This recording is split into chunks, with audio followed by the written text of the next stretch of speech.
Saudações, aqui quem está falando é a Aline, da editora Duende Amarelo, e agora nós vamos apresentar para vocês o terceiro vídeo da série Conversando com Amigos.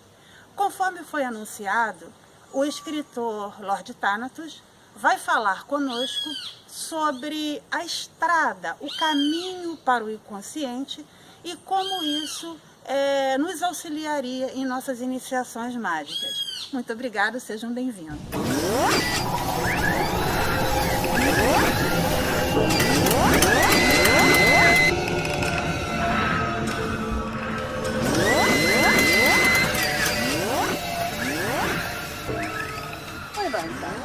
Seja bem-vindo à nossa série Conversando com Amigos. E a primeira pergunta que eu queria te fazer é uma pergunta assim muito difícil. O que é a estrada para a mente?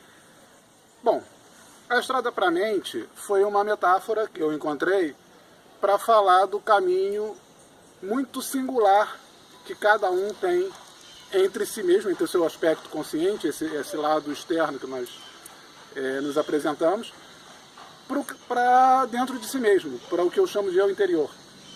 Então, quando você busca determinadas correntes, quando buscam a iniciação mágica, elas buscam um caminho para si mesmo, para um autoconhecimento, e a partir desse autoconhecimento, mesmo quem trabalha com o lado espiritual, há de convir que antes de chegar no espírito, você passa pelo sub e pelo inconsciente, depois você vai chegar no mundo mais interior, mais sutil. Né? Então, o começo desse caminho é sempre muito difícil, né? Até porque as pessoas tendem a querer receitas prontas, a quererem uma Washington Luiz, uma estrada que todo mundo segue e chega no mesmo lugar. E não é bem isso que a minha filosofia me sugere. Você escreveu uma história de amor, né? Vamos fechar em um romance. Tá, você escreveu um romance onde tem um casal. E você falando isso agora, dessa questão do caminho individual, dá para perceber que você teve cuidado de colocar dois caminhos individuais, sim, mas que seguem, vamos dizer assim, na mesma direção. Dois caminhos mágicos, né, que é isso que é importante. Não o romance em si, mas a história espiritual que está por trás da história de amor, né?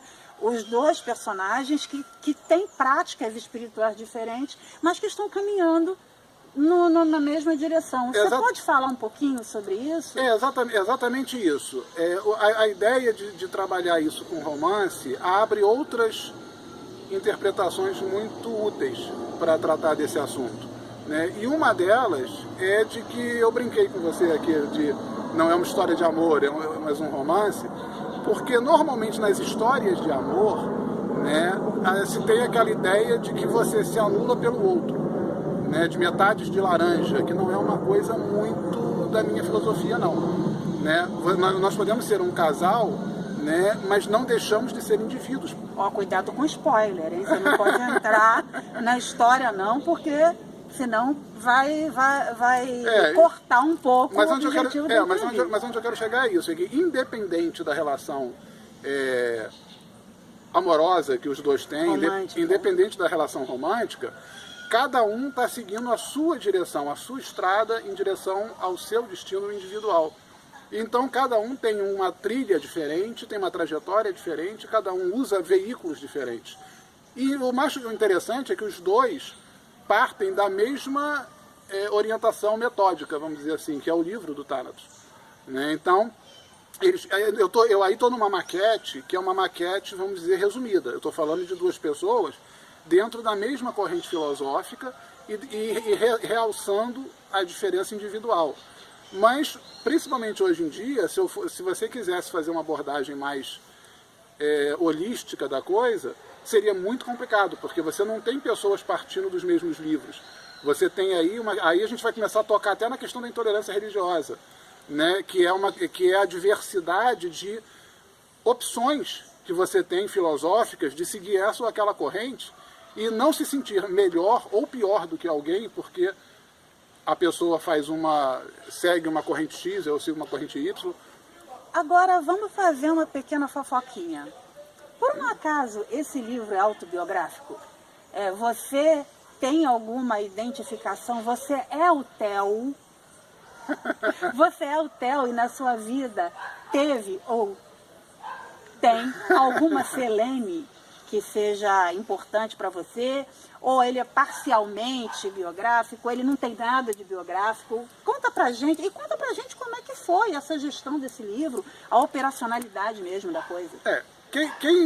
Quem conhece a minha trajetória desde a época em que eu escrevi, sabe que o livro tem muito meu. Tem muitas passagens no livro, são muito próximas do que eu vivi, então ele é, até certo ponto, ele é autobiográfico. Só que quando você fala de autobiografia, vem à mente uma ideia de autorretrato, e não é o caso. Ele é uma autocaricatura.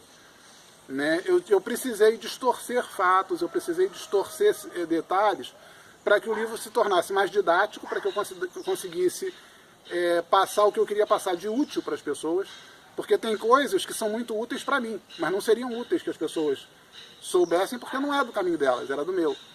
Então ele se torna mais didático.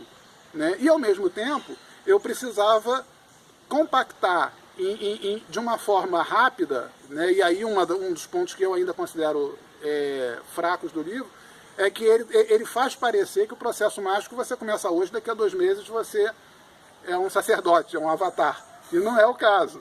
Né? O processo mágico... O processo mágico... Não existe sacerdote miojo, assim? Isso, em 3 minutos, não. 3 minutos. Mas no livro, não dá para você... seria um livro muito enfadonho dizer que todo dia ele acorda...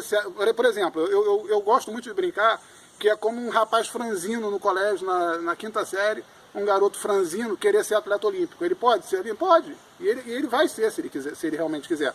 Mas ele vai ter um longo caminho, vai passar muito tempo se alimentando de uma forma específica, fazendo treinos, remando, treinando, exercitando disciplina, trabalho, estudo. E aí, lá na frente, alguns 15 anos depois, ele vai ser um atleta olímpico. O processo mágico é parecido. Ele é um treinamento, ele existe disciplina, ele existe estudo. Não é uma coisa assim... que hoje ele é um rapaz franzino, toma uma pílula, amanhã ele é o... Tipo o Capitão América, né? Que recebe uma bombada e de repente vira o cara. Isso. Né? Já que você tocou no assunto, o Capitão América eu acho interessante porque o que ele passa é uma coisa interessante. É um homem forte que sabe o que é ter sido fraco, porque ele foi fraco. Só que seria enfadonho mostrar o treinamento dele dia a dia durante 10 anos. Então, cria-se um efeito mágico no sentido vulgar, né? Houve muita dificuldade para fazer esse livro, porque esse livro ele está muito atual, né? Ele está dentro do momento que a gente está vivendo em relação até à questão da intolerância. Sim. Porque quando a gente fala a respeito da intolerância, a gente imagina intolerância sempre entre religiões diferentes. Interreligioso. Né? E, na verdade, esse livro ele fala de que é possível que pessoas que tenham a mesma orientação sigam caminhos diferentes e, mesmo assim, ambos sejam válidos, ambos sejam produtivos para si, né? Agora a gente está tendo uma grande discussão aí sobre essa questão de intolerância. É possível, não, é necessário. Você escreveu esse livro pensando nesse momento agora? Não. Na verdade, eu escrevi há cerca de 15 anos, mais ou menos, atrás. E então ele é um livro mágico? Você acha que ele saiu magicamente agora, assim, para acontecer nesse momento onde essa discussão está toda ocorrendo? Não, seria muito convidativo dizer isso. O nosso pessoal ia gostar também. Mas lamento decepcioná-los, não. O que aconteceu foi de uma natureza um pouco mais mundana. Né? Eu não tinha recursos para lançar. Eu me empolguei com o aprendizado, com ver funcionar o aprendizado a partir do início dos meus estudos. E eu via que aquilo funcionava. E eu sempre trabalhei muito isso. Aquilo que eu estudo, eu preciso ter uma aplicabilidade, precisa ter um resultado real no mundo concreto, no mundo prático.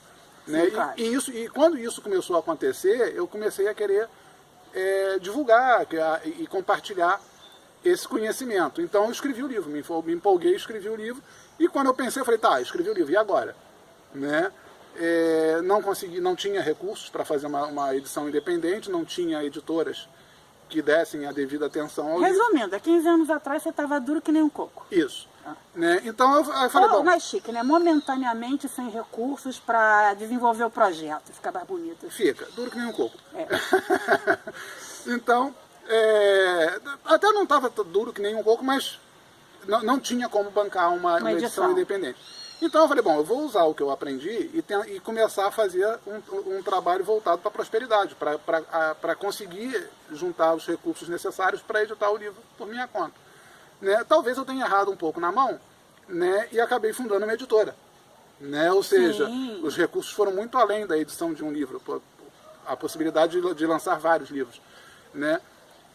Como um dos elementos desses rituais que deram certo também na prosperidade é a gratidão, né, eu comecei a pensar em fazer algo voltado para outros escritores que talvez não por razões financeiras, mas por razões de não terem os meios de produção editorial necessários ou não terem o tempo e a energia que é necessária para você colocar um projeto desse para frente, de dar uma oportunidade para esses novos autores de publicarem os seus trabalhos. Mas aí agora a gente vai ter que interromper, sabe por quê? Porque esse é o material para mais um vídeo, que vai ser um vídeo onde você pode conversar com a gente sobre a palestra que você apresenta normalmente, que são como é que é o nome que você dá? O envenenamento mental. A prosperidade e o envenenamento mental. Que são as maneiras pelas quais você boicota o seu processo de prosperidade. Esse já é a matéria para o segundo vídeo. Com certeza. Tá? E eu agradeço muito a sua presença aqui na série Conversando com Amigos.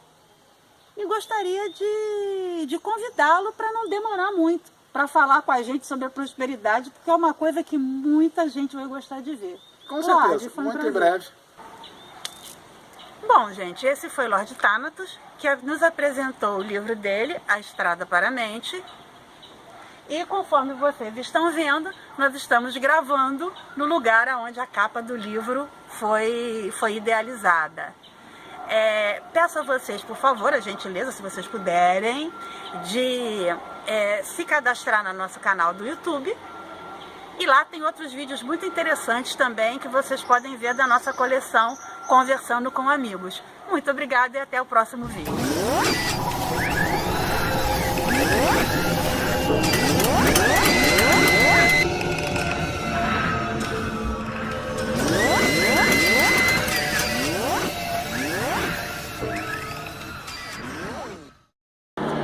Saudações a todos. Aqui é a Aline, da editora do Leite Amarelo. Parando de falar porque tem uma porra de um avião que resolveu passar na hora que nós estávamos filmando. Porra!